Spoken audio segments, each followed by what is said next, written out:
ginjal, Pak. Posisinya ada di sebelah kiri dan sebelah kanan ini. Fungsi ginjal ini hampir sama dengan fungsi hati, yaitu menyaring darah. Dalam 1 detik itu sekian, ya. Ya sudah, saya nggak detailkan itu, pokoknya sekian lah gitu, banyak gitu.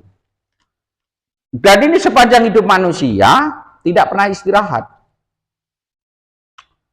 Jadi jantung, hati, paru, ginjal, pankreas, sepanjang hidup manusia dia sebagai mesin yang tidak pernah istirahat. Al-Quran membahas itu, terheran-heran. Itulah yang disebut Sang Maha Hidup, manifestasi daripada Tuhan yang Maha Kuasa. Bergeraknya beliau didukung oleh nafas. Maka ada ayat yang mengatakan dalam Al-Quran itu bahwa adalah yang terjaga, yang maha tidak tidur di saat engkau tidur. Berarti apa tuh? Napas.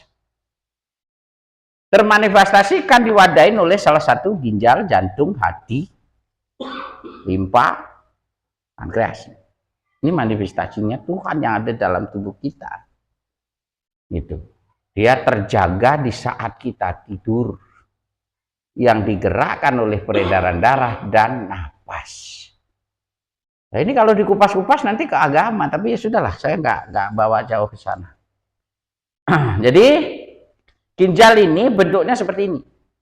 Kalau jenengan tahu jambu mente, yang kepalanya di bawah itu. Jadi itu simbol orang anak yang kualat ke orang tua, ya begitu, kepalanya di bawah.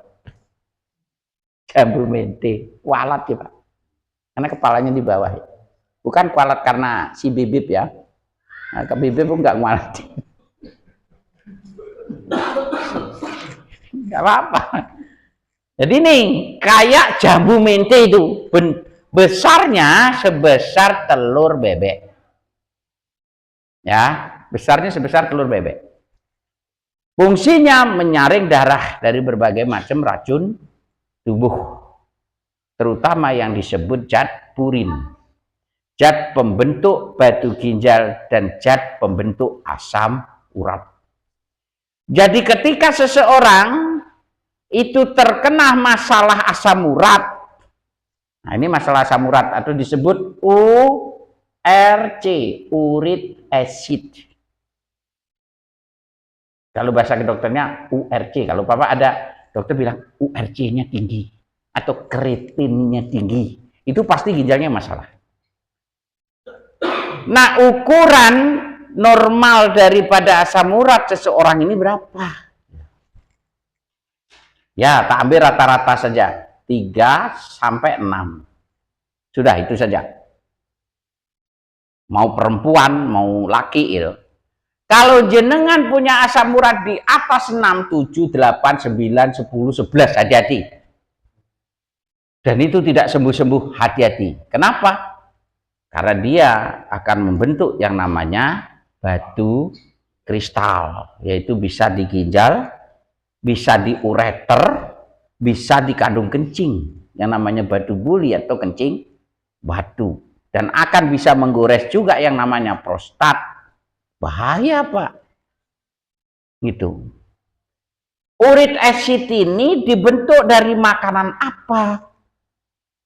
Yang rasa gurih-gurih. Tadi itu balik lagi tuh. Yang paling ngeri apa? Jeroan. JR, jeroan, bukan jeruk nih. Kacang, tanah, KCT. Ya. Kemudian apa tuh? Pete, PT, ini pete nih. Hati-hati. Singkol, ini pembentuk nih. Udang. Brokoli. Ini harus Pak kasih pantangan nih. Gerang. Tuh. Daging merah. Seleh. Ya, ini. Ya. Iya. Ingat itu. Kalau sudah asam urat lebih dari 5 bulan nggak sembuh-sembuh, Pak teruskan makan ini, hati-hati. Jebol, seumur hidup Bapak harus cuci darah. Tuh, maka hati-hati kalau sudah kena di sini nih. Harus dihentikan total. Caranya ya banyak minum air putih. Itu loh Pak, manfaatkan itu HTA. Manfaatkan itu mineral-mineral mikro yang kita punya itu. Maka penting untuk menjaga itu, mineral itu kita minum. Karena darah yang kena uric acid itu sifatnya asam, Pak.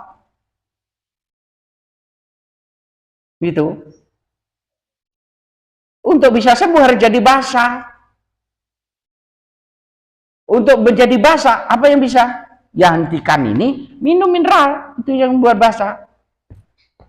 Jadi orang yang sakit terkena ini selalu darahnya asam.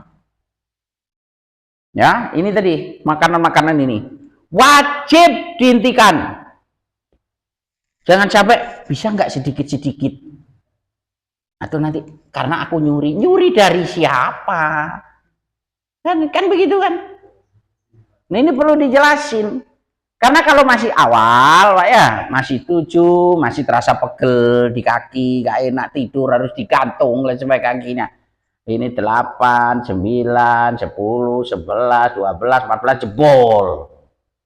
Masuk dalam takaran kreatininnya sekian, udah.